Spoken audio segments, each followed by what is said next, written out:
maaleykum salaam Georges di leen nuyu di nuyu ñëpp xibaar yi li ci gën a fës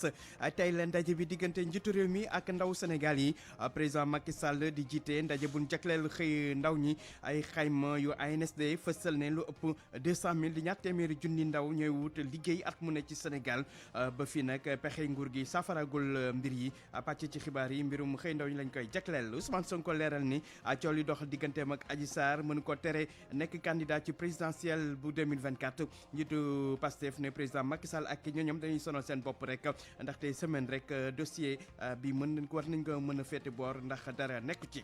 nit ñi ñu teg loxo ci mbirum garab ya ñu jàppoon ca Padoa tey la ñuy xam fu ñu féete chinois yi ak ñi ñu àndal nar a janook juge bu 8e cabinet mi yor dossier bi GP sénégalaise ba ñu jàppoon ca Maroc ngir mbirum drogue Fatou Kiné Ndiaye bàyyi nañ ko yoon teg na ci suuf lépp luñ ko doon toppee daañu sa xibaaru tàggat yaram chronique culture bi jeexee ak li ci yenn kaay mu nekk li gën a fës ci xibaar yi ne su leen ci ay faram-fàcce.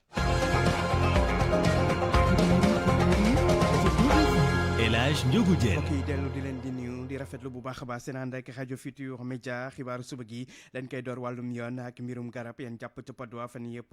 ñi leen koy wax ñi nga xam te ne ñoom lañ ci jàpp gannaaw ñetti retour de parquet tey ji nag daañu jano ak juge bu 8e cabinet Mamadou Seck mi nga xam te ne moo yor dossier bi ñoom nag li leen di toppee bokk na ci daal di teg dund nit ci xottu gerte naka noonu dam trafiqué ay garab kon ñoom tey ji daañu jano ak juge d'instruction bi wàllum yoon ba léegi lañuy des ak doomu Sénégal bi di Fatou Kiné Ndiaye dip GP ñu jàppoon ko ca Maroc ndax wàllum drogue bu ñu gisoon ci bagage mu yoroon moom nag bàyyi nañ ko lépp luñ ko doon toppee ci wàllu yoon teg nañ ko ci suuf leeral yeeg Xaadim Mbay ca Maroc. gannaaw ay bés ñu teg ko loxo di ko toppee lu jëm ci wàllum drogue Fatou Kiné Ndiaye tey jii ci ay ñoñam lay fanaani ki ñu joxe boobu la xibaar moo di sërëm te mu nekk fii ci Casablanca Fatou Kiné ak Massouxa Mbeng moom bi nga xam ne moo ko joxoon bagage yu nu ne dafa am drogue pour mu yóbbal ko fële nga xam ni moo di Ndakaaru ñoom ñaar nag jàkkaarloo nanu démb ci kanamu juge bi ki nga xam ne moo di Massouxa Mbeng dafa xam ne ni Fatou Kiné li ñu koy jiiñ moom laalewu ci dara ci noonee kon tey jii lañu daal di def li nga xam ni moo di atte bi ci noonee ci itam lañu daal di seetal ki nga xam ni moo di Fatou Kiné Massouxa Mbeng nag moom gannaaw ba ñu ko jàppee ay bés ñu ko doon wër fële ca Agadir police marocaine ak tayit ñi nga xam ni ñooy liggéey ci waa consulat bu Sénégal fii ci nekk ci Maroc fi ne nii moom kenn xamagul fan la wànneen di mujjee ki gëtam jëm ci mbir mu ni mel waaye nag lii wërta wóor rek moo di fii moom ci Maroc képp koo xam ni jàpp nañ la ngay liggéey ci wàllum dorog dina la tekk ay daan yu métti métti ngir fàttali rek Fatou Kiné ñi ngi ko tegan loxo ci 24 février ba la weesu ci aéroport bu Casablanca jamono joo xam ni dafa bëggoon dem Sénégal ci ay bagaasam dañ cee giseen drogue bu moomee sax daf ni ki nga xam ni moo di Massouxa Mbeng moom moo ko ci dugaloon te tey jii mu dëggal lu ni mel Xaadim Mbay Casablanca rajo Futurs Médias. Xaadim Mbay dellu si fii ci réew mi des ci wàllum yoon ba léegi ak mbirum Ousmane Sonko moom njiitu Pastef amalante woon ci wàllum yoon kon ak ki nga xam te ne mooy Adji Sarr di liggéey ci wàllum massage Ousmane Sonko ne dossier boobu dara nekkul ci biir ay pexe noonu képp la tax sax mu gis ne bu fekkee ne Macky Sall ak ñi mu àndal dañuy jébi pexe ngir gàntal bokkam ci élection présidentielle bu 2024 nañ xam ne dañuy sonal seen bopp Ousmane Sonko seq waxtaan wu yaa démb ak waa Jotna TV di télé bi nga xamante ne partem Pastef moo ko moom leeralee ko Amadou Sabar Ba njiitu parti Pastef bi génn wax ak askan wi ginnaaw ak diir gu yàgg kenn déggatu ko woon ci li nga xam ne moo soxal mbirum Adji Sarr Ousmane Sonko nee na boobu le dossier dafa vide te du nangu benn yoon ñu yéexal mbir yi ba élection présidentielle bi di jege si. ñoo gën a yàkkamti mbir mi il faut ñu vider ko rapidement ndax dossier amu fi dossier bu vide moo fi nekk moo tax ñun dañu ne ci nu mu gën a gaawee il faut ñu vider ko te du am na loo xam ne du ma leen ko may duñu leen ko nangul mooy ñu jël dossier bi di ko baaral ba élection jot ñu naan dañ lay convoquer ak yu demee noonu du ma ko nangu tey dossier bu ni mel nga xam ne dara newu ci ñun dañoo jàpp ni ci benn semaine une semaine mun nañu yeggali dossier bi te noonu ñu doon gaawantoo ba def fast track ci bu njëkk ba noonu la ñu bëgg ñu gaawantoo ñu dem ci dossier bi. ci ñeenti téeméer ak juróom fukki milliards yi nga xam ne njiitu réew mi Macky Sall tudd na ko ngir indi ay saafara ci xëyu ndaw yi njiitu Pastef bi nee na boobule projet moom du mës a antu ab échec la ko jàppee Ousmane Sonko nee na xëy du ay xaalis moo koy réglé. soo toogee ba ñu gësam la ngay doog a génn jàkkaarloog Sénégalais naan leen surtout ndaw ñi naan leen naa def 450 milliards rek naa leen jox ay emploi sax état du ko créé ci ay milliards loolu ñàkk gis-gis weesuwul loolu emploi da ngay créer les conditions économiques pour que secteur privé bi prioritairement mën a jël emploi tey la ñu commencé annoncé 3000 recrutements ci police xam naa pour comme duma gi métti woon na pour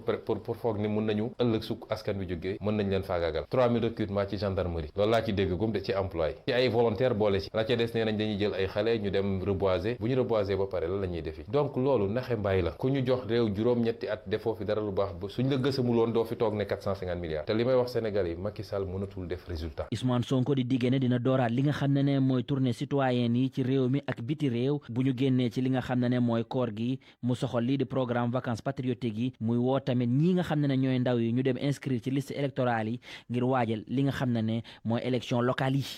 Amadou Sabax Ba wax ci coppite yi am ci police bu Sénégal gannaaw conseil des ministres bi woon démb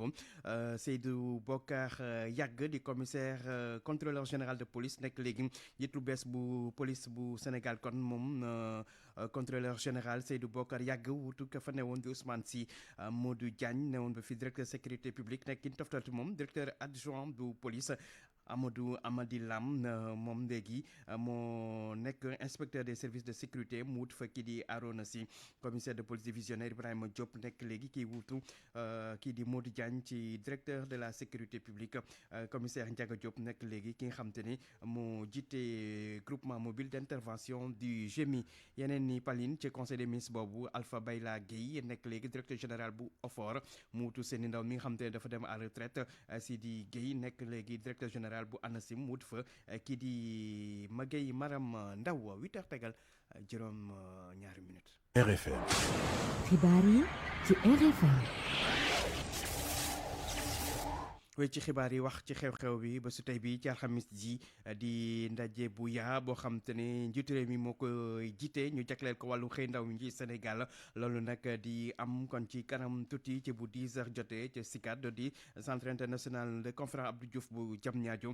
président Macky Sall kon ci boppam moo koy teewee jiite ko nar nag jàmmal ak jàkkaarloog ndaw ñi kon waxtaan ci lu jëm ci wàllum xëy ndaw ñi mu fekk nag ay xayma wane ne lu toll ci 200 junni ndaw at mu ne ñooy wut liggéey fii ci réew mi mu tukkee nag ci xayma yoo xam te ne ANSD ñoo ko def ak ndaw ñi ñan la ak yan façon liggéey la ñuy wër ak ñooñ ñan la leeral yeeg Fama Dione. bu ñu sukkandikoo ci définition bu Google joxe chômeur mooy bépp liggéeykat bu toll ci liggéey di wër liggéey te amu ko Sénégal nag gisuñu fi mbaa boo ko dégguñu ab jàngat woo xamante ni dañu ko jagleel rek ci profilu chômeur am fi ab xëy doon lu jafe xayma nañu sax at mu nekk lu ëpp 200 junni doomu aadama di ay ndaw wàcc ci marché emploi bi buñ sukkandikoo ci ab jàngat wu agence nationale yor wàllum statistique ak démographie def ci atum 2019 niveau chômage ñi nga xamante ni ñoo am fukki at ak juróom ak lu topp xayma nañu ko mu nekk téeméer boo jël fukk ak juróom benn marché emploi Sénégal nag am liggéey ci àll bi moo gën a yomb am ko ci Ndakaaru ci milieu urbain bi gis nañu ni taux emploi bi mi ngi toll ci téeméer boo jël ñeent fukk ak juróom-ñeent ci dëkku taax yi gis nañu ni taux d'emploi bi jege na téeméer boo jël juróom fukk ya góor ñi nag ñoo ëppale ci taux d'emploi bi ndaxte seen lim ëpp na téeméer boo jël juróom fukk ak juróom ya bu ñu sukkandikoo ci jàngat woowule ba léegi emploi salarié ci Sénégal bariwul boo jëlee juróomi nit yuy liggéey ñaar ñi dong ñoo ci am salaire ñu ci des dañuy taaba mu mel ni nag Sénégal li ñuy recruter ci ay soxna néew na loolu téeméer boo jël ci ay liggéeykat juróom-ñett ya ñoo nekk ay soxna mu mel ni Sénégal nag chômage bi soxna yi la gën a sonal ndaxte boo jëlee téeméeri soxna yu nekk ñaar fukk ak juróom-ñaar ya chômage laal na leen bu dee ci góor ñi seen lim néew na téeméer boo jël juróom-ñett ya la soxal. Fama Dione wàllum xëy ndaw ñooñu nguurug Macky Sall nag ba mu ñëwee ba léegi lu nekk mi ngi koy jéem taxawali agence ak i programme waaye mbir yi ba léegi sotteegul Adjaratou Binta Diallo. ñaari at képp la def ci bopp nguur gi moom président Macky Sall daal di génnee décret numéro 2014-26 bu 9 janvier 2014 daal di créer ANPEJ agence nationale pour la promotion de l'emploi des jeunes li ko taxoon a jóg booba moom mooy ne bi ñu yegsee gisuñu fi woon ñu ni benn cadre boo xamante ni cadre de concertation la bu tënku ci wàllu xëyu ndaw ñi mën a nag jàppale ñi nga xamante ni ñooy acteurs yi ñi nga xam ne ñoo nekk ci administration yi secteur privé yi ak société civile yi ngir mën a waxtaan ci xëyu ndaw ñi ANPEJ bi ñu ko créé mu daal di fiy jëlee agence yu bari yu nu ne maître Abdoulaye Wade indi woon na ko fi ci wàllu xëyu ndaw ñi moom Abdoulaye Wade li mu fi indi woon mooy ANEJ FNPJ AGEP ak ANAMA ki nga xamante ni moo fi wuutu Abdoulaye Wade diggee woon ne agence yu bare du fi am waaye bu mu yegsee moom Macky Sall am na yoo xamante ni diggee woon na ko ci campagne électorale am bokk na ca FONGIP mu daal di koy créer FONGIP nag mooy fonds de garantie investissement prioritaire nga xamante ni li ko tax a jóg mooy financer projet yi nga xamante ni dafay indi croissance 2014 mu mel ni daal mooy atub création Prodac daal di juddu Prodac nag budget ba ñu ngi ko waroon a mobiliser mu toll ci téeméeri milliards suñuy koppar moom tamit tënku ci wàllu agriculture ngir nag mën a financer ndaw yi nga xamante ni dañoo bëgg a dem bayi ca pandaw la mu waroon a créer Prodac lu toll ci 300 000 emplois projet Agri Jeunes naka noonu ñu daal di koy tënk financer ko nag ci lu toll ci 30 milliards suñuy koppar FIDA moom moo ko financer di Fonds international pour le développement agricole ANAMO ku ne xam ne biñ ko créé yàgg na ci 2010 la ci jamonoy Abdoulaye Wade waaye bi Macky Sall ñëwee la ëpp visibilité ndax nag dañu ko gënoon a jox gëdd ngir mu mën a xeex bu baax ak ndóol gi DER bi mujj nag moom mooy DER bu Pape Amadou Sarr jiite moom tamit bi ñu koy lancé fanweeri milliards ci sunuy koppar lan lu sa def ñu joxoon ko mission ngir mu financer projet ndaw ñi ak jigéen ñi waaye nag gannaaw bilan bi nga xam ne bi mu ko defee yàggoogul dara ci ñetti at yi nga xamante ni existé na mel ni Pape Amadou Sarr convaincre ñu bari ci ni mu doxalee ci wàllu financement ba.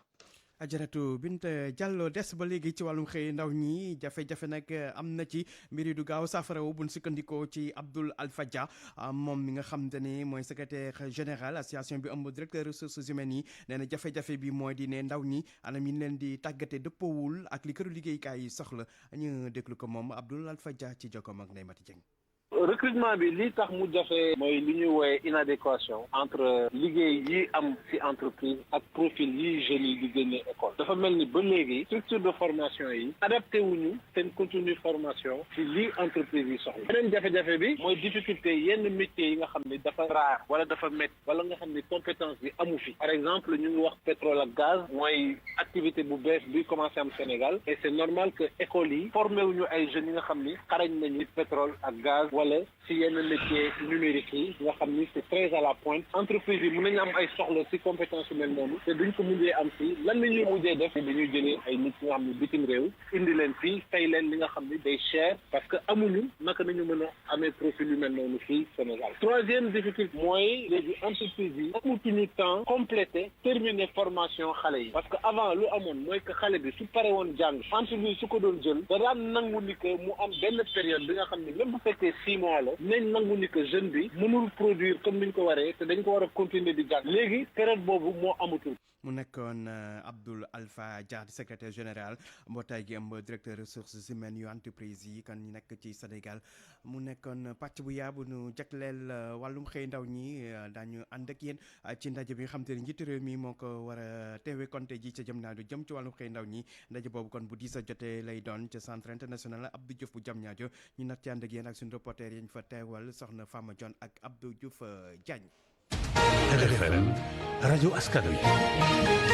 wax ci lu jëm ci station service yi nga xam dañ ko yàqaate woon ci fitna yi amoon ci weeru février ak mars fii ci Sénégal ñi nga xamante ne nag ñooy gérer station yi daje nañu ak ministre bi yor wàllum économie naka noonu tam ministre bi yor wàllum pétrole ak gaz ngir ñu xool xayma yi ak tamit dañ leen di jàppale waaye ñoom ne ñi ngi xaar ba léegi tax sax ñuy wax ñi nga xam te ne ñooy seen liggéeykat ñu bëri nekk chômage technique jamono ji ñu xaarandigum ba mbiri saafara ñu mën a tàmbaliwaat liggéey bi Ndeye Mati Dieng.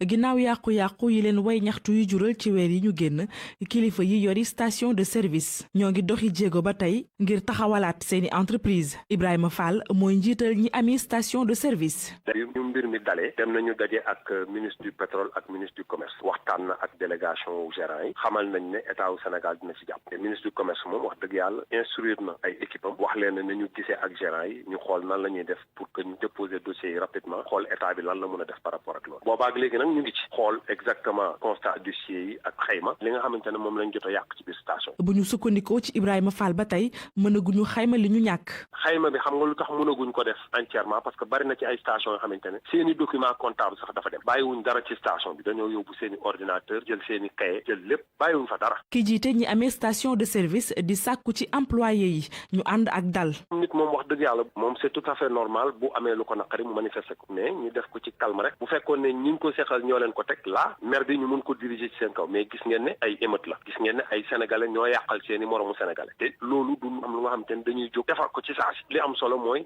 ñëpp dawal compréhension metti woon na fi ci Covid bi te teewul dañ leen a téye woon. lu war a toll ci juróom-ñaar fukki station de service yi ñu taal leen yeneen yi ñu daal di leen di tojat. même bu fekkee ni xayma gi mënagul a ne nañu jàpp rek ne li yàqu bari na lool.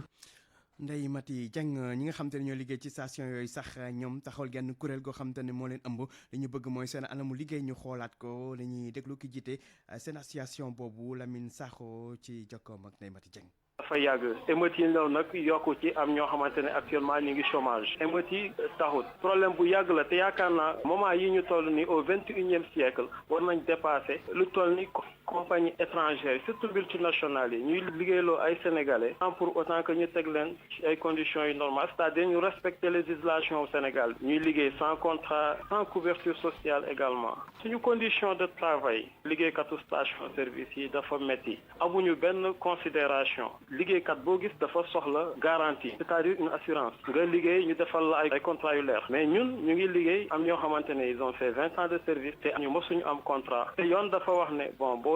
defee 2 ans normalement yaa ngi contrat à durée indéterminée mais foofu noonu doo bénéficier ci avantage c'est-à-dire cotisation sociale yi muy IPRES muy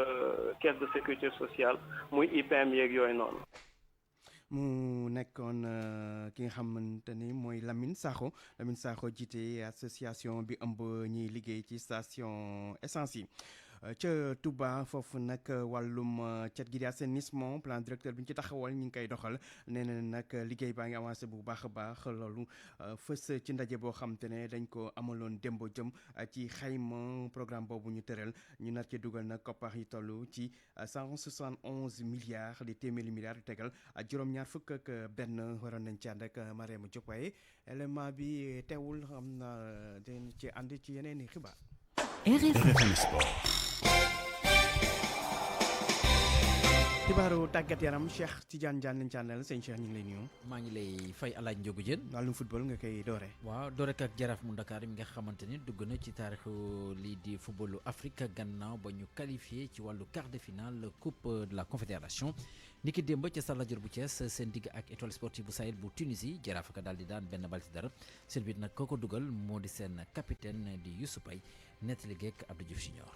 ci benn pëccëxoo la Youssouf Paye daal di dugal bii boo xam ne tax na fukki at ak juróom-benn yoo xam ne club yu Sénégal yi toog nañu ko mënuñoo dem ci quart de finale coupe africaine Jaraaf daal di koy dakkal. Jaraaf bu Ndakaaru qualifié kon ci quart de finale bi ci coupe CAF muy bii boo xam ne capitaine bi Youssouf Paye moom moo ko dugal bi ñu dawalee ñaar fukk ak ñeent ci ay simili.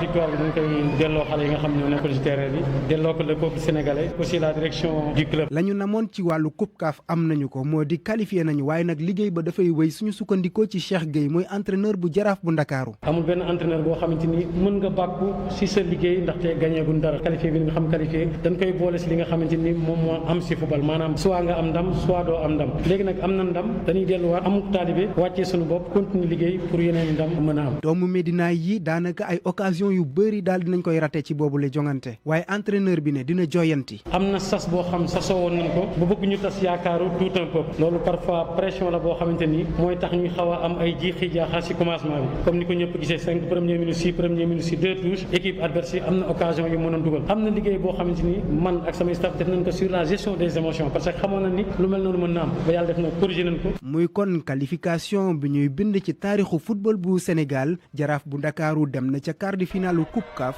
la ka dese mooy yegg ca njombaxtal la Abdou Diouf Junior Stade Lat Dior bu Thiès RFM. Junior gannaaw ba match bi jeexee daal dinañu interroger ki di Pape Youssouf Paye moom nga xamante ni moom moo di capitaine doon itam buteur ci gi lay jongante ñu déglu ko ci biir ko Cheikh Anta Diop. bon dañuy sant yàlla bu baax. joué coupe CAF lañ doon joué xam nga yàlla defal ñu dugg ci qualifié ñu ne objectif bi lan la mooy dugg ci poule yi bi ñu duggee ci poule yi ñu toogaat ñu waxtaan ñu ne objectif bi léegi lan la ñu war a mën a def pour qualifier ñu ne objectif bi nañ def le tout pour qualifier dem quart de finale xam nga kenn ku ci nekk jàpp liggéey xam nga ëmbul tamit loolu pour man moo ñu may ak solidarité bu doy moo ñu may ñu qualifier quart de finale quoi. ci poulu jaraaf bi ba tey niki démb burkinabé yi di waa Salitas FC dañoo daal di ñàkk seen digg ak CS Sfaxien bu Tunisie 2 bal ci dara la ko CS Sfaxien daal di daan féete jamono gi si ñaareel place bi benn poñ dox ci diggante mag jaraaf bu Dakar mi nga xam te ni jamono gi moom moo féete ci bopp raw gàddu gi le groupe ñoom ñaar ñëpp daal dinañu qualifié te niki mercredi gi incha allah diggante ñii di CS Sfaxien lay daal di doon ak jaraaf bu Dakar ci Tunisie lañ koy daal di amal ngir daal di jeexal li nga xam te ni daal moo di phase de groupe yi ci match aller bi nag 1-1 la woon fii nii ci Thiès diggante ñaari équipe yi leneen li nga xam te mën nañ ko jàngat ci les jogante moo di équipe championne en titre maanaam ku ngànk raaya gi dafa daal di kon boo ko éliminé moo di Renaissance sportive bu Berkane bu Maroc ñoom nag démb dañoo ñàkk seen digg ak doomu Zambie di waa Napsa Stars benn bal ci dara ci groupe B bi nag doomu Algérie di waa Jeunesse sportive bu Kabylie ak itam Cotosport bu Garoua ñoom ñoo daal di qualifié ci wàllu quart de finale coupe CAF ci groupe D bi doomu Maroc yi di waa Raja bu Casablanca ak doomu Égypte yi di Pyramids FC ñoom itam jot nañoo qualifié ci wàllu quart de finale ñu daal di wax ba tey wàllu football waaye bi la yoon ca championnat bu Angleterre ñu ngi seen 32e journée niki démb Manchester City mujj naa am ndam ci digganteem ak ñi di waa Aston Villa 2 bal ci benn fi mu toll nii raw nañu lu toll ak juróom-ñetti poñ seen dëkkandoo ak itam seen mujj di Manchester United féetee si ñaareel place bi fi mu toll nii nag 7 journée moo daal di des laata ñu koy daal di jeexal waaye jàppale ni ci xayma Manchester City juróom-ñetti poñ kott la daal di soxla ngir mën a doon champion bu Angleterre. Tottenham ñoom gannaaw bu ñu dàqee seen entraîneur di José Mourinho ñoom démb daal nañoo am ndam seen digg ak Southampton 2 bal ci benn ñoom jamono gi ñu ngi féetee ci juróom-benneelu place bi topp ci gannaaw jiitu ñi nga xam te ni ñoom ñoo di waa Liverpool ci Espagne ñoom itam ñu ngi doon amal jogante ñeel seen 32e journée ni ki démb Real Madrid daal ne foxate place bu njëkk bi ci ñi nga xam te ñu di waa Atlético Madrid la ko waral moo di démb ñoom seen jogante gu ñu doon amal ak waa Cadiz dañ sa daal di am ndam 2 bal ci dara kii di Karim Benzema jot naa dugal 2 bit ba pare joxe passe décisive ñi nga xam te nag ñoo di waa Real Madrid ñoom ak Atlético Madrid jamono gi ñoom ñoo tolloo ki poñ waaye Real ka raw ci wàllu goal average leneen li nga xam te mën nañ ko wax moo di tey ji Atlético Madrid dana tasek ñi di waa Huesca ci bu 17h jotee FC Séville moom mu nga féetee si ñetteelu place bi rawee 2 poñ FC Barcelone ñi nga xam te ni mu nga féetee si ñetteelu place bi ñoom tey ji ci ngoon dañu daal di tasek ñi nga xamante ni daal ñoom ñoo di waa Getafe match gi nañ ko daal di amal ci bu 20h jotee ci Italie ñu ngi seen 32e journée seen championnat di Serie A Inter di Milan ba tey di wéy di nekk ci place bu njëkk bi donte démb dañoo daal di match nul seen diggante ak ñi di waa Spezia 1 but partout Milan AC féetee si ñaareel place bi waaye ñoom dañoo ñàkk démb seen digg ak ñi di waa Sassuolo 2 bal ci benn Juventus de Turin moom jamono gi foqati na ñetteelu place bi féete gannaaw ba mu amee ndam kon bokk démb ci diggante ak ñi di waa Parme 2 bal ci benn ñu daal di ko jeexaleek championnat wala bokk Coupe de France démb lañ doon amal li nga xam ne moo di quart de finale yi Paris Saint-Germain bu Idrissa Gana Gueye jot a qualifié ci wàllu demi-finale gannaaw ba mu daane ñi di waa Angers 2 bal ci dara doomu Argentine bi di Mauro Icardi jot na ci ràññeeku dugal 2 but Idrissa Gana Gueye moom itam jot na joué ba match bi jeex Abou Diallo moom nekk woon ci liste bi waaye côté Angers kii di Sada Thioub moom itam jot naa football ci gile jogante AS Monaco démb moom itam jot a qualifié ci wàllu demi-finale gannaaw ba mu amee ndam ci digganteem ak Olympique Lyonnais 2 bal ci dara Crépin Diatta moom jot football waaye Ballo Touré moom mi nga xam te doomu Sénégal la nekk ci Monaco jot naa football ci googule jogante kon bokk alaaji li moo fi gënoon a fës ci xibaar tàggat jaajëf sëñ Cheikh. pour man RFM mooy rajo bi gaaw ci xibaar yu wóor. RFM xibaar yu wér te wóor. yegg si ci xibaar ñeel wàllum aada ak cosaan chronique culture bi ak Anna Rocha. maa ngi leen di nuyu mbokk yi résidence de France fii ci Ndakaaru mu ngi dalal ab exposition bi ñu dippee sable mouvant artiste peintre bi di Bernard Guillot moo ko daal di installé mu di nag ay œuvre yoo xamante ne fii ci Ndakaaru la daal di ko def mu ñuy leeral ci yan anam la exposition boobu juddu. Cette exposition est venue par l'ambassadeur de France Philippe Lalliot. exposition bi xalaat la bu jóge ci ambassadeur Philippe Lalliot mi nga xam ne moo daal di apprécier yenn ci ay œuvre yoo xam ne daal moom sax da ca jëndoon am na tey 2 at moom mu proposé woon benn expo ci jamonoy biennale bi waaye nag comme nañ ko dàq ba jëme jamono ñu rek méngoo ak lii am man nag dama rek laajoon ma am lu ñuy wax commissaire d'expo ndax ba tey dafa nekk. Comme beaucoup de gens qui peignent, j'aurais tendance à mettre que les derniers peints qui sont pas forcément les meilleurs. Puis le regard de l'autre est important. mu di nag nag exposition bu am solo ci gis-gisu réalisateur bi di Sawlo Cissé nee na nag faw ñu gën koo xamle. boo xoolee couleur yi mu ciy def am na yoo xamante ne xaw na africain d'un côté ak beneen boo xamante ne di nga xam influence su tubaabam daal ci ni mu ko doxalee yëpp ñaari artistes yu dajale la benn côté jabar bi nga xamante ne sénégalaise la influencé na ci ay œuvre am moom it tamit ci en tant que tubaab ni muy defee tableau mi illustré na quelque part ndakaaru daal ni ñuy dundee fii te moom liggéeyam daanaka mun na xëy suba ba ngoon di dessiner daanaka àddinam yëpp loolu la ba muy njëkk gën a nekk xale commencé na dessin mu màgg liggéey ci beneen liggéey boo xamante ne ba léegi ci art la c'est la mode et tout ça mais comme on dit rek ndox du bàyyi yoonam dellusiwaat na ci mëninam mooy peinture. alxames ji nag daañu tëj session de formation bi ñu jégleel gestion carrière d'artiste bi nga xamante ne waa association des managers et agents d'artistes ñoo ko taxawal ndaje bi ñu war ko amal bu 15h ci ngoon jotee ca Douta Seck jàppaleen ni itam gannaaw bi ñu yëkkatee état de catastrophe sanitaire bi visite yi daañu tàmbaliwaat fële ca manufacture sénégalaise des arts décoratifs bu Thiès mbokk yi fii la ñu yem ci seen chronique culture di leen jaajëfal ci déglu bi dig daje ëllëg inch'Allah. Savon de Marseille créole seen gamme Opalia ak Kabirex ñoo leen di may li ci yéenekaay yi. ndawi Sénégal yëpp tey kenn la ñuy may nopp dale ko Ndakaaru Thiès Kaolack Linguère Tamba Mbacké Touba di président Macky Sall Vox Populi ni waxe ak mu ne di may nopp nag ndaje mi muy jiite ca Diamniadio jagleel ko xëyum ndaw ñooñee anam yenu koy defee ci lu jàmp ak it koppar ya koy gunge Le Quotidien dendale nag jàngoro ji mu ne moo dab jamono yi président Macky Sall ak jàngoro yi fièvre jaune maanaam président fièvre jaune la am ñu ne ndax li nga xamante ni moo koy xaar yëpp ndey yaakaar ak tonti ci tekki ndawi Sénégal nuy xaar ci ñeenti téeméer ak juróom fukki milliards ya ak convention état employeur bi jógee 1 milliard dem 15 milliards Ousmane Sonko njiital Pastef ba tey ak Le Quotidien moom la mu gis mooy président Sall mënu ci am résultat Sud Quotidien fësale ko moom président de la République ak costume ba cravate ga yéene kaay bi ne moom la ndaw ñiy déglu ci seen wàllum xëy akuk tekki ci penc mi tey ca Diamniadio Les Échos jàppee ko président ku amee wala nekk ci stress dëgg ndax bañ a lajje yéene kaay bi dafa gis ne sas bi tegu ci ndoddam jamono yi mooy réussir ci ñetti at loo xamante ne amu ko ba fii nekk ndam ci juróom-ñeent ci at Le Témoin ne liggéey bi ndaw lu rëy ci moom président Macky Sall ndax nag naam ñu ne ay junniy xëy créé na ko bi mu ñëwee léegi mook nguuram daa fekk ne tool bee yaatu toqum ndox la ci géejug chômage yu ndawi Sénégal Témoin ne def nay gëstu di enquête ci ndax président Macky Sall nag am na ndam ci wutal ndawam yi ay xëy li ko leer rek mooy taxawal na ci ay téeméeri junniy xëy wees na moyenne ba buñ ko doon joxam note waaye daa fekk ne li des a bari lool ministre Samba Sy yore wàllum xëy ci gouvernement bu Sénégal ne diggante 2012 ak 2019 rek xayma nañu ca ministère am ñeenti téeméer ak fanweer ak ñaari junni yu tegal juróom-ñaar téeméer ak juróom benn fukki contrat yi xëy ci privé gi docteur Khadim Bamba Diagne di enseignant chercheur ci wàllu économie ca université Cheikh Anta Diop boobu Ndakaaru ne mbir yi daal ngir xëy mu sax faaw secteur privé gi privé gu dëgër Le Quotidien ne diggante président Macky Sall ak ndaw ñi histoire bu yàgg ci wàllum xayma di chiffre ak yeneen Oumar Ndoye directeur recouvrement moom ca DER ci la tribune di defi xayma mu ne téeméer ak juróom-ñeent fukki junni ci sénégalais jariñoo nañu ci financement yu DER mu toll ci xaalis juróom-benn fukk ci milliards ci diirëb ñetti at inspecteur contrôleur du travail yi ci wàllum sécurité sociale naka noonu joxe seen xalaat ñoom ci coow ak wàllum wutal xëy ndaw yi Sénégal ak tajam tay mi ca Diamniadio ci source a ñu ne su weesoo politique am xëy wàññi ñàkk gi ak yokk kiiraayum paju du lu gaaw fii ci réew mi fi lekk état bi garantirul liggéeykat yi liggéey boo xamante ni dafay sàmmal boroom ngorom travail décent ca loolee mu ne la koy maye mooy matuwaayu administration du travail ñu yokk ko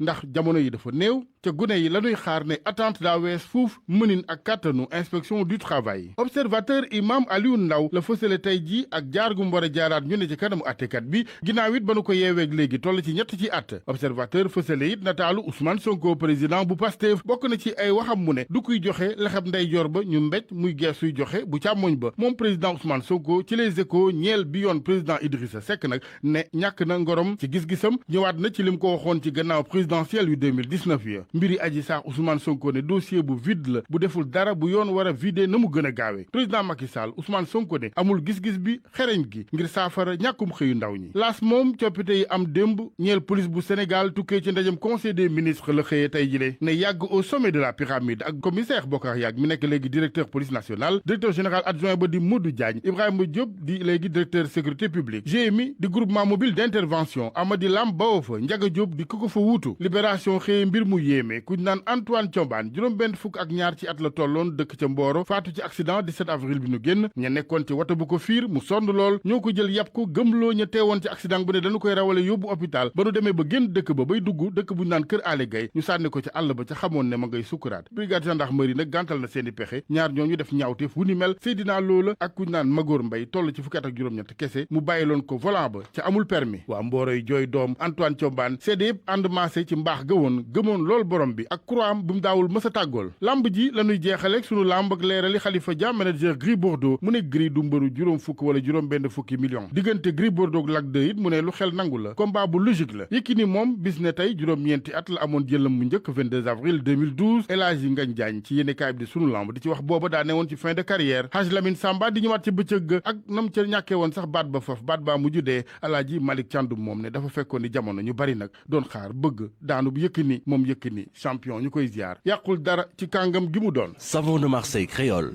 seen gamme Opalia ak Kabirex ñoo leen doon may li ci yéenekaay yi. yéenekaay yi xaaju san lañ ci àndaloon ñu koy gërëm bu baax a baax mbokk yi foofu leen ni ma yéen ci xibaar yi nes ñu def pàcc ci li ci gën a fës. tey la ndaje bi diggante njiitu réew mi ak ndaw Sénégal yi président Macky Sall di jiite ndaje bu ñu jagleel xëy ndaw ñi ay xayma yu ANSD fës na lu ëpp 200 di ñaar téeméeri junni ndaw ñooy wut liggéey at mu ne ci sunum réew ba fii nag pexe nguur gi saafaragul mbirum xëy ndaw ñi pàcc ci xibaar yi loolu lañ ko jagleeloon Ousmane Sonko leeral ni coow li dox digganteem ak Adji Sarr mën ko tere nekk candidat ci présidentielle 2024 mu ne Macky Sall ak ñoom dañuy sonn rek ci seen i pexe dañuy sonn njiitu Pastef ne semaine rek dossier boobu war naa mën a féete boor ndax dara nekkul ci biir nit ñi ñu teg loxo ci mbirum garab yi ñu jàppoon ca Padoa te la ñuy xam fu ñu féetee chinois yi ak ñi ci àndal nar a janook juge bu 8e cabinet bi yor dossier bi GPS sénégalaise ba ñu jàpp ca Maroc ngir mbirum drogue Fatou Kiné Ndiaye bàyyi nañ ko yoon teg na ci suuf lépp luñ ko doon toppee mu nekkoon xibaar suba gi ci rajo Futurs Médias El Hadji Ndiogou Diène ne woon ci micro bi ànd ak Abdoulaye Diop ci machine bi ñu koy jaajëfal di jaajëfal tam Yacine Pouy mu nekk ci digital bi ci kanam tuuti seen émission penco ngeen ci ànd ak xaajal fan jaajëf ñeenoon jàmm